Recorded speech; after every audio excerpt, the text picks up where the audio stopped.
I was thinking, maybe it's me, maybe something's wrong with me, you know, for him to do this. Meleah Jones' parents divorced when she was 5. By the time she was 10, her mother had remarried.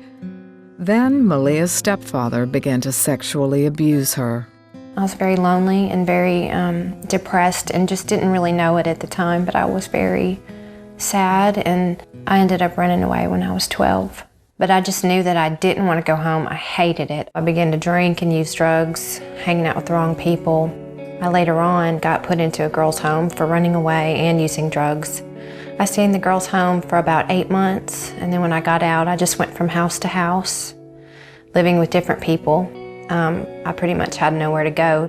Earlier, I had lost contact with my real dad, and then at the age of 15, I found him, and he just happened to be in Nashville. So I moved to Nashville, and things just started getting worse in my life. It wasn't long before she moved out of her father's house. She drifted from relationship to relationship. When she became pregnant, she quit school. I had my daughter when I was 17, and I did raise her by myself. I didn't have any help. She's never met her real dad. So I was trying to be the mother and the father, which was very hard.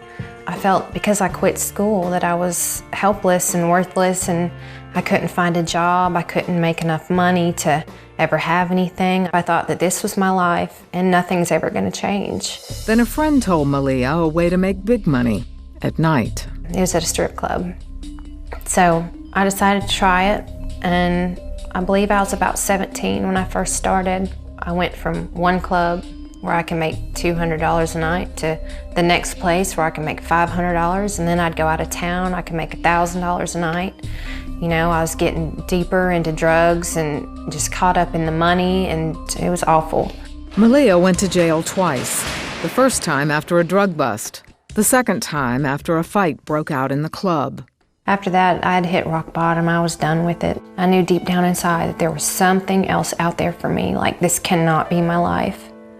You know, I was a stripper and a single mom, and I was tired of it. I drank all the time, and then I got introduced to pills, and there was ways to get prescriptions, and people knew people. So I just decided to go to the doctor and fake my pain. And one day I went to a new doctor, and this doctor was very different, because when I went back there, I told him that I was, you know, in pain and all this was going on, and I believe he could see right through me, because what he told me was, you know, there's a closet full of drugs that he could give me, but he couldn't guarantee that that would work, but that he could guarantee that Jesus Christ will work for me. I'd never heard that. Nobody had ever told me that before. So I just sat there and I thought about it, and he said, "Can I pray with you?" And I said, "Yeah, sure," you know. So I just started crying and crying and crying. A few months later, she went to church with her mother, who had become a Christian.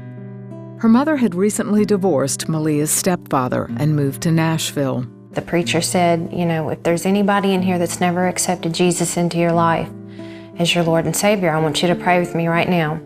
I prayed that prayer, and the peace of God just came over me. But I just remember feeling just relief, like burdens had been lifted, like something happened to me that day. Well, I went through my whole house, and I decided to get rid of all the high heels, all the stripper outfits, anything that I thought God did not want in my house. I got rid of it. And I just made the decision that day. I said, I'm never going back. And I just got on my knees in the middle of the living room, and I said, God, just come into my life and take over. Just come in and take over. After I prayed the prayer and I accepted Jesus into my life, I met Brian 2 weeks later. And I just knew, as soon as I met him, I just knew that he was from God, because he was the first person that I'd ever met that was like flat in love with Jesus. I just knew he was for me. I've got the best husband in the world, in my opinion.